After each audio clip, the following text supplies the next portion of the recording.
Hey friends, thanks for watching that video the other day. I totally forgot to, at the end, to reveal the answer to the question of why do we tend to approach marriage and our immune system differently than everything else that we do in this world.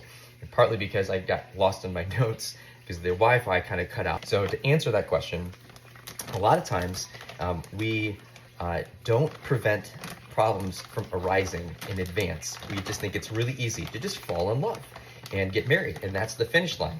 But anyone who has been married will tell you that once you get married, that's where the work actually begins.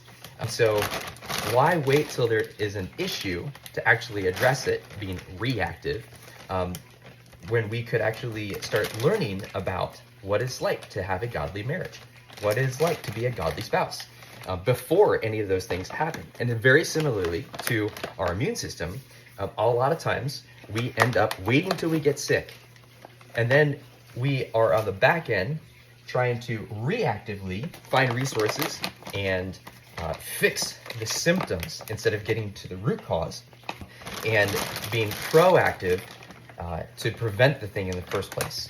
And so to go a little bit deeper than that 10 minutes that I had, I tend to make a smoothie. I think I mentioned this in the video.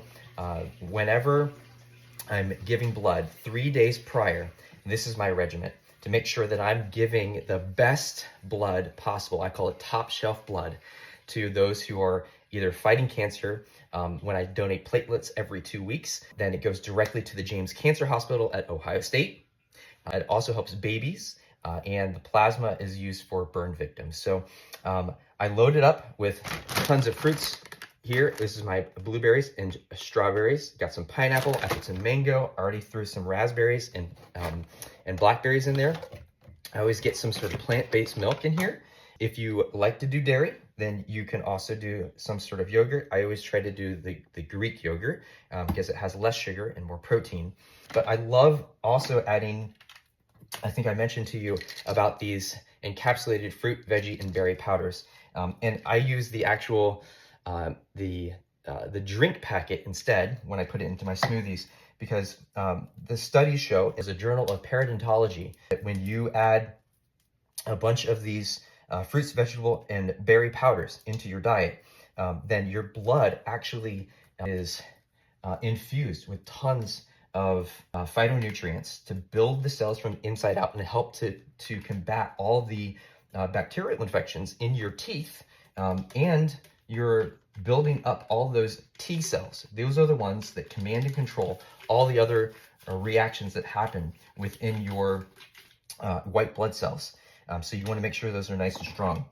So anyway, I throw that in there. I also throw a scoop of this guy here, which you'll learn more about later. But that is a scoop of 17 different plants, and it gives you a lot of fiber in there as well, which is super important because that fiber is a prebiotic to nourish the probiotic, the good bacteria, in order to produce postbiotics. And postbiotics are things like your vitamin B's and your GLP-1s, all that stuff. But since we're talking about immune system, 70 to 80% of your immune system starts in the gut.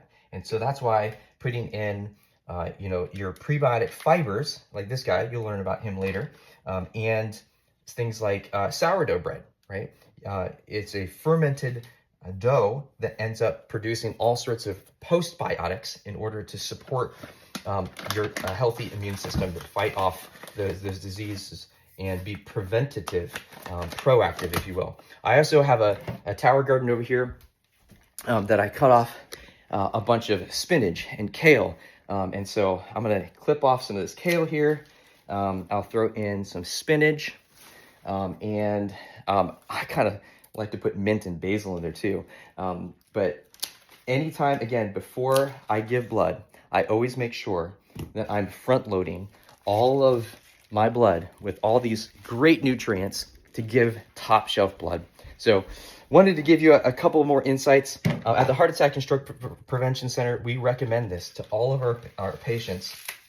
And out of the 11 bacteria in the mouth that have direct access to the blood through your gums, they can cause heart attacks and strokes. Alzheimer's, kidney disease, rheumatoid arthritis, erectile dysfunction, and diabetes. And so we prevent heart attacks and strokes through the mouth. That was the Say Ah movie, which I highly recommend. You can find it on YouTube as well. So just a couple of more tips to refer back to some of the stuff that I try to pack into that 10 minutes. So be proactive instead of reactive. Play the offense, not defense, with your immune system and your marriage.